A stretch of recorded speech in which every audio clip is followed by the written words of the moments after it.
Well, I'm a big admirer of Leeds United Football Club. I realise that they've been out of the Premier League for a long time, and so that their status as a club of significance has been greatly diminished.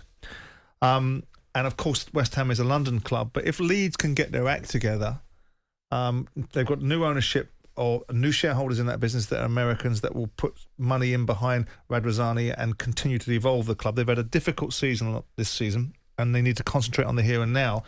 Losing players like Kalvin Phillips is not an option for them. If you're looking at what he's... Again, and you can run the argument that Villa are an iconic football club. I would make less of an argument for West Ham, and I know West Ham fans are going to dislike me intensely for it. West Ham are not an iconic club.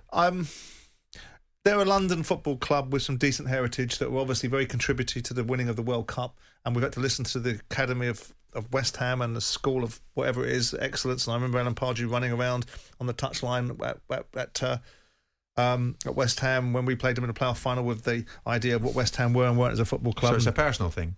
No, not really. If it was a personal thing, I'd say that those revolting owners, David Gold and David Sullivan, might be a reason why I didn't like West Ham, but I'm not saying that. We're talking about Kalvin Phillips and we're talking about where he is. I think Leeds is a big club. I think Villa are a big club. I think West Ham are a big club. He's in a nice position where he's got this opportunity to consider between three clubs. If Leeds can get themselves focused and streamlined and are prepared to support whoever's managing this football club, currently it's Jesse March, I'd like to think he'd stay there.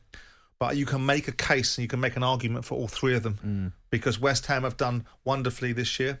David Moyes is a brilliant manager. They've got themselves into a harmonious position where the stadium has become less of an issue. So it becomes more of an advantage now because it's a 60,000-seater stadium rather than a stadium full of discontent. Yeah. You're always going to have this problem with the owners until they go, i.e. the moment the wheels come off for any period of time, the West Ham fans will be back against the owners again. I would make a case if I was Angus Kinnear and I was Leeds United that the potential of Leeds and the size of that football club is as big, if not bigger, than both the two football clubs we've just spoken about, Villa and West Ham. Yeah, but in terms of present-day trajectory... West Ham and Villa are leaving Leeds in the wake. They are, currently. But like we know in football, things change very, very quickly. And you go from being something of significance to something that's vastly diminished in a very short space of time. David Moyes won't be at West Ham forever. Who knows what the opportunities are going to be for him, albeit that he's very happy at West Ham and doing a very good job there. As long as they continue to support him, then and people will say that he hasn't been supported and that he didn't get what he wanted in January. Well, he says something different. There's a case for all three. Yeah. But Leeds are in the box seat. Yeah. This boy knows how big this club is. He knows what the feel and presence of it. And if he is he loves the place. And if he's being sold and pitched a woo that there's real ambition behind it, I'm not so sure. I think he'll either be in the shirt of Villa or West Ham at the start. What's of next he got left season. on his contract? He's got 2 years left. Right. He's 26 years old. Obviously emerged as one of the best midfielders in the Euros in the summer. I think we're looking at it the wrong way. I think he's a Yorkshire lad. He's proud of his heritage. He's proud of that club that have given him the platform to play. He is. And I feel that if he feels the club are going to match his ambition, there's a good chance that he'll stay and sign a new contract. I know his agent, Kevin, I used to play with him, young Blackpool. But if he doesn't feel that, I think he will leave this summer. Because I don't think the club will let it go any further. They won't let it go any Do you honestly believe that phrase, Trevor? If the club matches his ambition? Yeah. Do you honestly believe that phrase? Well, of course Is there a player out there that could honestly say, in world football, if the club matches my ambition, so on and so forth? Do you honestly believe that? Well, I think in the player's mind, that's what he will feel. If he feels the club are making good moves, good recruitment, they're on the right trajectory, he's part of that, and he feels like they've got chances to compete. Very rarely would I say it's a legitimate observation because you're sort of getting the horse in front of the cart in terms of who does what, when, why and how. Well, the cart in front of the horse, sorry. But the bottom line is, in this instance, he's an international footballer.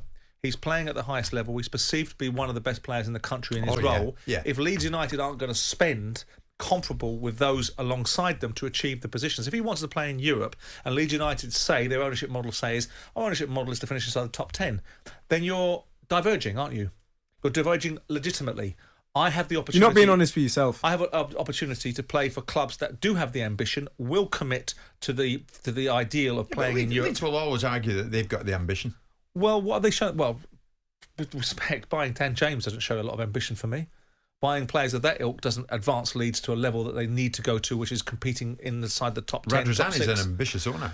I'm sure he is. Well, then he Show it. won't have a problem illustrating that within reason, because he's the person that runs the football club, not Yeah. the player. And listen, the dynamics have changed between players and clubs. He's got 2 years left. The club know how important it is to either sign him or sell him. Yeah. Re-sign him or sell him.